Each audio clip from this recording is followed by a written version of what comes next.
Welcome to Don't Shrink to Fit podcast, where we celebrate transformative journeys and uncover the beauty of living authentically.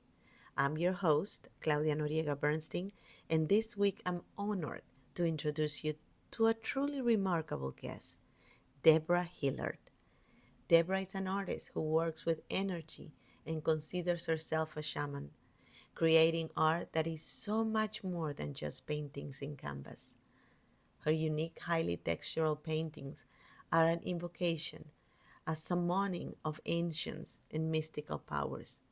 They bring a flicker of magic into spaces where magic normally doesn't exist, offering what she calls medicine for the soul. Let's dive in into this beautiful conversation with Deborah, an artist, a shaman whose work reminds us of the magic, energy, and wholeness that exists within us all.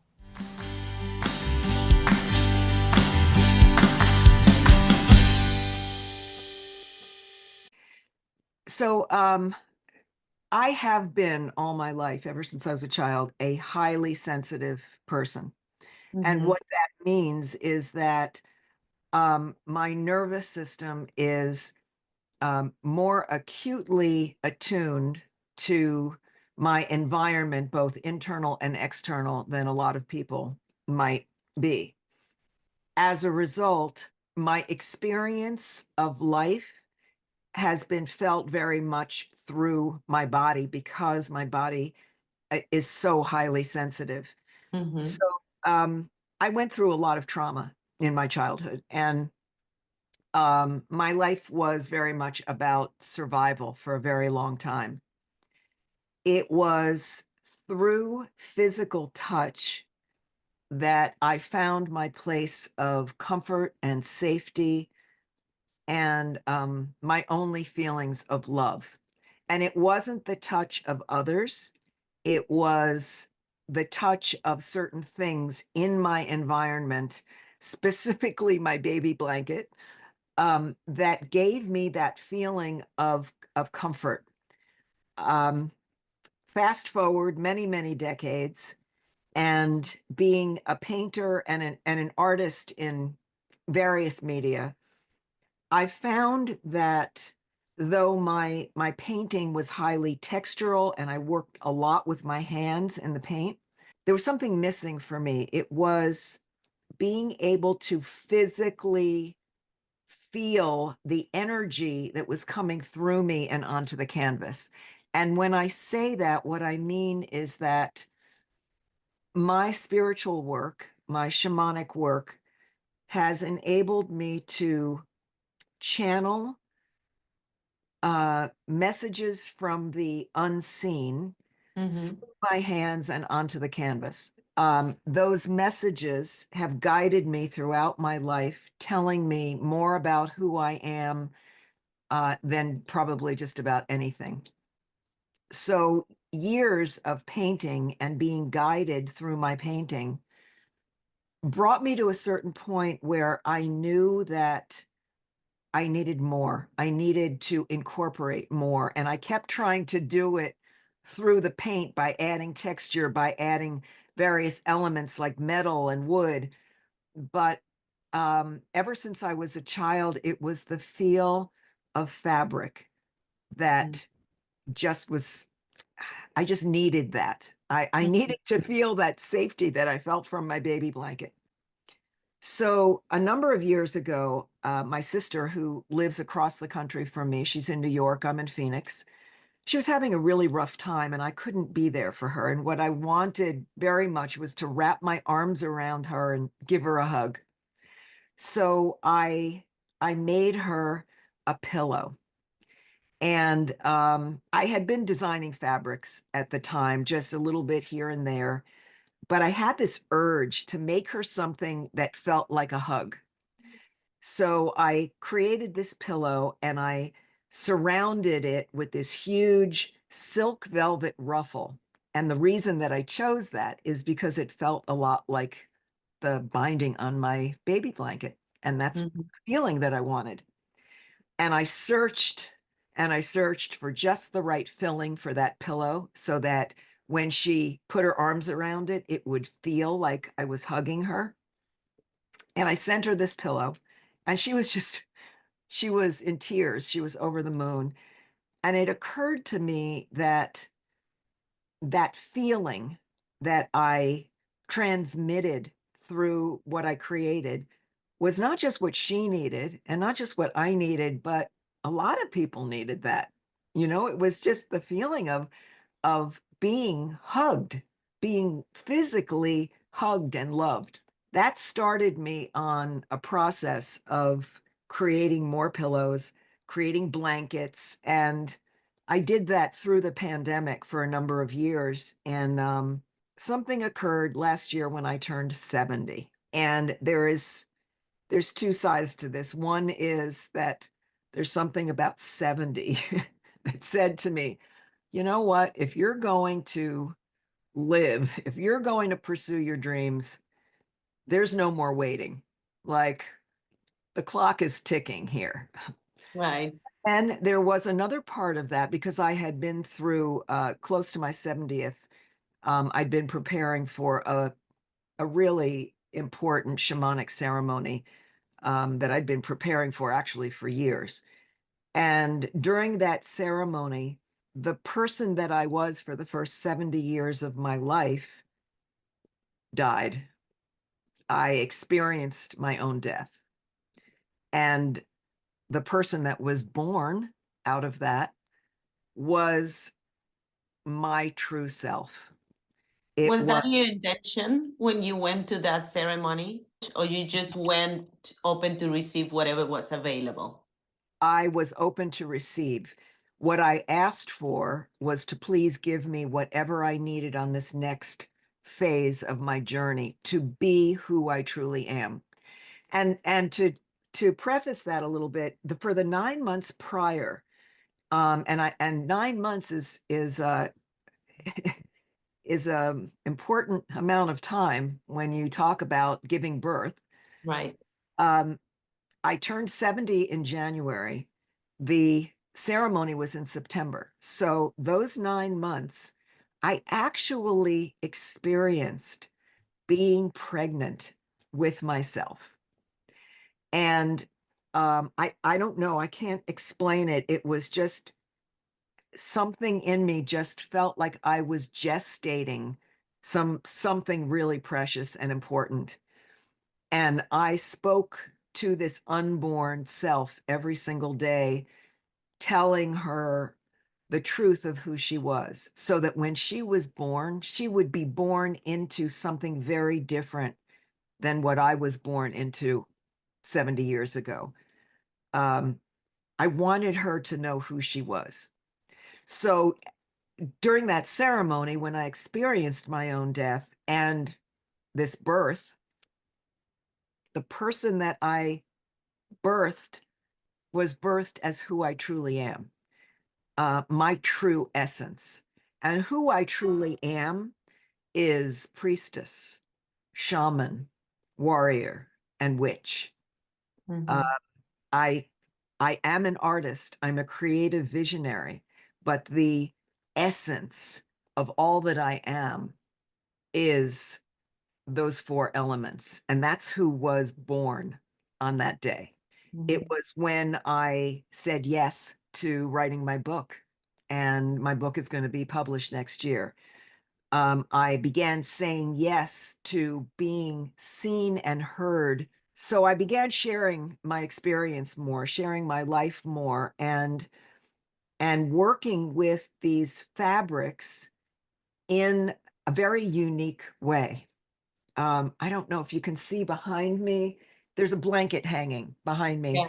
Um, I started creating these blankets, garments that you can wrap yourself in, and I call them raptures with a W, because my whole intention with this is to give people a sensual experience of being in their body, of being wrapped in the energy that has come through me, through my hands, from spirit, through my art, and feeling the comfort, the love, the safety, and the abundance, the opulence, The wholeness, I guess. the wholeness of being human, of Hmm. being a physical human being. Do you think that we kind of crave for that feeling of being safe and secure because that's the first knowledge or the Mhm. first experience we have when we are in the womb?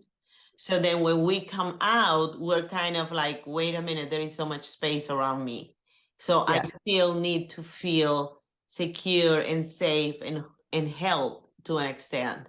absolutely. There's nothing out there about that. It's been proven scientifically that being wrapped, it's like a baby being swaddled. Mm-hmm. My dog, before he passed away, he was a highly sensitive like me. And every time there was a storm, I had to put him in one of my shirts, something that fit him really Mm-hmm. snugly, so that he would feel safe. Safe. It, Right. it is it's not just a human need, it's it's a need of it's an animal need, you know?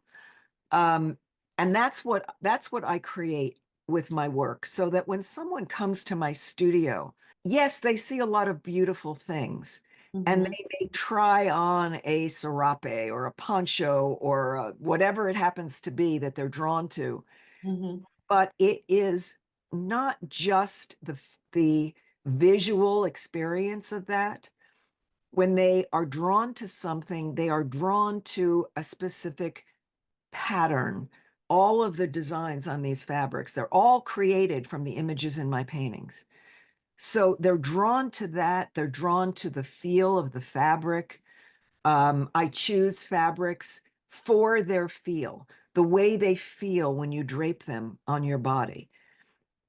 One person came in it, and I remember this so distinctly. She put on one of my serapes and she said, "Oh, it feels like rain." You know, it's just like a feeling when this fabric just flows over you, and it made her feel so calm and peaceful. And that's what she wanted. I'm curious to know, you said that you had a very traumatic childhood. So when you go through so much trauma, you look for peace. Yes. The first thing that you want because trauma brings so much disruption Hmm. in your life. So Yes. I'm sure you went through different sources or different ways to find that peace. How were you introduced to the shamanic practice? It sort of found me. Um, Now that I look back, I have always been drawn to nature, to my connection with the natural world, and that includes animals.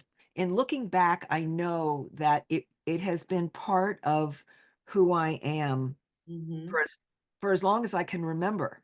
I first started uh, getting serious about pursuing shamanism as a spiritual path after, I tried just about every kind of religion and alternative religion that you can imagine, and nothing quite felt right. I mean, I just I'm not good with organized anything, and I was brought up in a Jewish household. I followed Judaism until I got to be a teenager, and then I was out of there. It was just like I just always knew that I was more pagan than anything, that nature was more my path. And so I've had a lot of health challenges in my life. And in looking for ways to heal, I I began to pursue um, various forms of healing that were not traditional. I was also in a very intensive, about 10 years of polarity therapy with someone to work on the trauma in my life. The first time I actually visited a shaman was probably 30 years ago, when I first moved to Arizona. And I became enamored with medicine circles and working with that type of spiritual work. And I sort of went in and out of that for a number of years. And then my first experience with actual shamanic healing told me very clearly that this was my path. And the shaman that I was working with told me that she was getting messages for me about things that I needed to include in my work, in my art, and in my work with other people. I'm actually getting ready. Next week is my next ceremony. It's been over a year now, and I'm ready for my next whatever it happens to be. So are you going to that new ceremony with a more clear idea about what to expect since you had that transformation in the first No, one? Or you no, going the same way you went to the first one? yeah. I every time I think I know what I want to ask for or envision what might happen, I realize that I am not in charge here. The more I surrender my will, my ego, my mind, and allow spirit to gift me with what I need, Mm-hmm. the better off I am. I mean, that's spirit knows better than I do what I How need. would you tell somebody that is going through what you were going before and kind of not finding a place where you belong? Because there is always that difference between I want to fit in or where I belong. And Yeah, oftentimes, as when you reach out to me and you said, this is perfect for me because I always felt that I wasn't fitting in. yeah, And in reality, what you wanted to feel was that you belong, right. right? So Yes. what would you tell somebody that is listening to you right now and is listening to your journey and everything you had to go through in 70 years? And maybe the person that is listening to you right now is in her 20s. It Right. doesn't have to wait until she's 70. What would you tell her to guide her in a way that she can start looking for that, start discovering who she really is, what is her purpose in this life, what should be the path that she should be following, what would be the first steps that she should take? The first thing that I would say is listen to your heart more than your head. Look for the things that you are drawn to, not the things that you think you should be doing or pursuing, not any idea you have about who you are, but what your heart is pulling you to. What do you love? What do you Mhm. love? Like for me, I wish that I had known this, many, many years ago. I always loved fabric. Loved fabric. I mean, I back from 50 years ago, I still have sketches of things that I wanted to make. Mhm. Listen to what I loved. I knew that I was a creator, but people told me, "Oh, you're not a real artist because you don't do it this way, Right. and you don't look like this, and you don't listen to your head. Don't listen to others' view of you. Listen to your heart. Listen to those little whispers of the things that don't make any sense, but they keep kind of floating through your mind and little flashes of excitement. Listen to those and honor them. Don't look where you fit in. You don't have to fit in to belong because the first sense of belonging doesn't necessarily happen in the physical world. You belong first and foremost to yourself and to spirit. It's an energetic thing. And a lot of people don't understand that. Yes, Your energy walk into the room before you walk into the room. that's And your energy knows if you belong there or not. Sometimes you walk into the room and you're like, whoa, I need to get out of here. you And know, listen. because your energy feels that that is not aligned with who I am or Yes, what I want to project.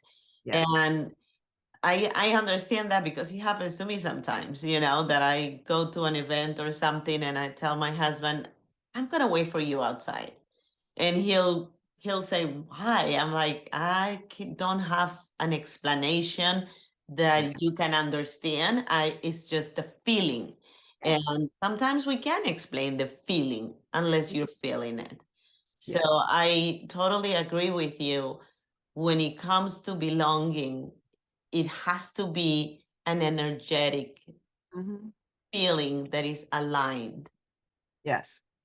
And that's a big part. When you say feeling, that's most of what I'm referring to here is listen to your feelings as opposed to your thoughts. Mm-hmm. Thoughts are generally things that others have put into our head. It could be our family, our educators, the media, it doesn't really matter. But those things are constantly fed to us from the Well, time. we are information junkies. Yeah. Yes, we are. We are. And it's a Whatever good is idea. available, we're like, oh, I want to know more. And sometimes we don't need to Yeah. know more about certain things because maybe it's not going to serve us to know more about that. There's two kinds of knowing. There's the knowing that comes without words. Mm-hmm. And then there's the understanding, the knowledge that is fed into us. It's one thing to understand with your mind, it's another to know with your heart and soul. And that's the kind of knowing that when you listen to it, it will guide you to where you need to be. So you ask, am I going to go into this ceremony asking for something? No, because if I do, it comes from here. Right. Go in. You already know. I'm open, and I know that whatever comes is what I need. Mm-hmm. And I don't know what I need right now. I think I do, but But you don't. I Let me don't. ask you a question about your art. I know you have beautiful pieces. I'm gonna have your email, I mean your website and everything else in the description of the show. But you also work with people in a coaching way, right? Like Yeah. people will come to you, you have a conversation, and then you will create a piece based on the emotions that that person um, is feeling in that moment. Yes. How- Walk me through that process. Okay. I hesitate to call it coaching, Mm-hmm. um, but it's more of this is how my shamanic work manifests itself. It's through my interaction with another person, with an individual, and then um, through the creation that I make for them. What I do is I ask certain questions and then I listen. Mm-hmm. And I don't just listen to what they say, I feel their energy, and I also listen to what spirit is telling me about what they need. And I'll give you an example. I recently had a conversation with someone that I'm creating one of these blankets for. Mm-hmm. And I asked her what colors she's drawn to, what in nature she's drawn to. I asked her about her background. She started talking about her life and telling me about these colors that she loves. So at the end of the conversation, I said to her, I know you said that you really love this, but I've noticed that every time I see you, you're wearing these colors. Why is that? And then she started talking about an aspect of herself that she doesn't usually talk about. Mm-hmm. And it's something that she was a little shy about. But the more she began talking about it, the more I kept hearing from spirit, this is what you need to create because she thinks she's this. This is what she presents to the world, but her true energy and what she needs for her own healing and to be fully who she is is more like this. So I listen to what someone says. If they're in my physical presence, if they come to my studio, I Mm-hmm. watch what they're drawn to, the textures, the when I talk about the different pieces that I design, they're canvases. My serapes, my ponchos, my kimonos, my wraps, my all the things that I design Mm-hmm. are canvases for me to create on. Right. Instead of painting on a piece of wood or a canvas, I'm creating on this particular form. So I watch which ones they're drawn to. I watch which fabrics they feel good draping on themselves. I notice the things in my studio that they notice and are curious about and ask questions about. So I'm really listening for who lives beneath the surface. What is their essence? And then I design for their essence, not for the personality that they present to the world, because that's not why they're coming to me. They have enough of that. Mm-hmm. Looking to feel more like who they are. They're looking to make a statement to themselves and the world about who they are. They want a deeper relationship with themselves. And as we began our conversation, you and I, you asked me about the somatic experience. It comes so much from our physical experience of ourselves in the world. Um, what do we choose to put on our bodies? What scents do we wear? What jewelry do we wear? Why do I choose the things that I choose to put on my body? It's because each one is what I need on that particular day to keep me connected to an aspect of myself that's very important for me in that moment. And every person is different. Every person is different every day and every moment. Mm-hmm. It's about tuning into an essence of someone, an overreaching essence, and then expressing that in a way that makes them feel loved and seen and heard and appreciated. This is very fascinating. I what I can get out of what you are explaining is that we come to this world and we accept as the truth whatever we are told. And if we don't get curious to find out we really are in our essence and start unbecoming what the world had made us become, we cannot be true to ourselves. Absolutely. You hit the nail on the head.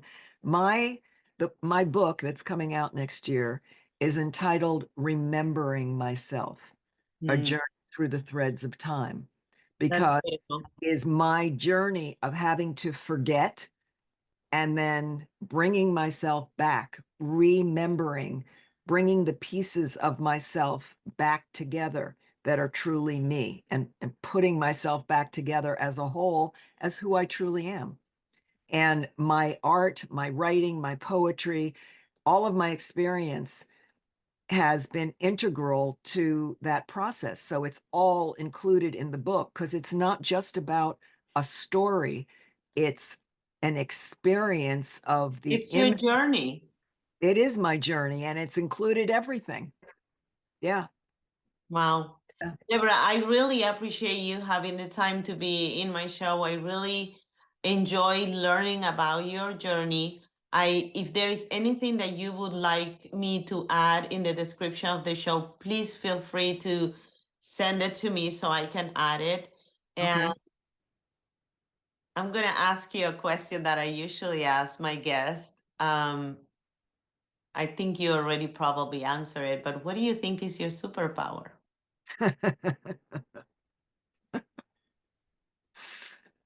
um, Probably my high degree of sensitivity and ability to be in multiple worlds, multiple dimensions at once. I can live in spirit and in the physical world and in between and be aware of it all at the same time. And do you think everyone can do that if they really tune into it? I believe that everyone is already doing that. They're just not aware of it. Mm. Um, when someone says, "Oh, I just had this crazy thought," or I feel I've been here before. yes, it's in some of us, it's more highly developed Mhm. than others. And some of us have actually worked to develop that. I was like that as a very, very young child. Not everybody is, but I do think that most children have that ability and then it gets trained out of them. I agree. You know, the things that I talk about very often sound pretty out there to a lot of people. Um, and I appreciate the opportunity to speak as frankly, as I have with you. I can't say what I say to 100% of the people because they're going to take it, you know, in some strange kind of way. Right, and sometimes they don't understand. Yeah, yeah, They don't understand. I also paint, and I also very in touch with my creative side, and that's mhm, how I express a lot of my emotions. yeah, My husband sometimes I'll say I'm gonna go paint, and he'll say, "Are you sad?" Because I do my best work when I have emotions, you know. yes, yeah, Um, and it's usually when I have low emotions. If I'm mhm, joyful, I don't want to paint because I want to do other things. But when my emotions are low, mhm. that's where I can create my most beautiful pieces. So I understand. Well, you brought that up, and I'm glad that you did because for the longest time, because I had so much trauma and abuse throughout my life until, you know, way into adulthood, Mm-hmm. uh, I was afraid that if I was happy and fulfilled, I wouldn't be creative Right. because so much of my work was about processing that trauma. Mm-hmm. What I've found now I haven't painted since ceremony last year. I've been totally focused on the fabrics. And I Mm-hmm. know that when I go back to painting, it's going to be very different. Will it be any less powerful? I don't think so. It'll You be don't know. it'll be it'll be different. It will be different. Sound different. And I don't think you can channel it like it's gonna be more powerful, less powerful. It's just gonna be different because the artist is not the same artist. See, here's the thing. It's we think that it's the pain that's being channeled to create incredible art. Mm-hmm. Yes, that's one thing, but emotion is emotion. So, what could possibly happen when a deeper sense of feeling myself, feeling the world, being able to channel spirit? Why can't that create incredible art too? I don't Right. have to be in pain. You don't have to be miserable. That's Right. right. And I used to be afraid I can't get happy because then I won't be able to paint. And Hmm. it's really not the case because I've created some incredible stuff in the last year and I'm not in pain. I mean, I have physical pain, but I'm not Not emotionally suffering. suffering. Yeah. Right. Right. So it's a fallacy that you have to be suffering to create great art. Yeah, I agree. Well, I thank you so much for being in the show again. Oh, it's been a I am pleasure. looking forward for your book. Keep me posted. I will. And thank you so much again. You're very welcome. This was really a joy. Thank you so much.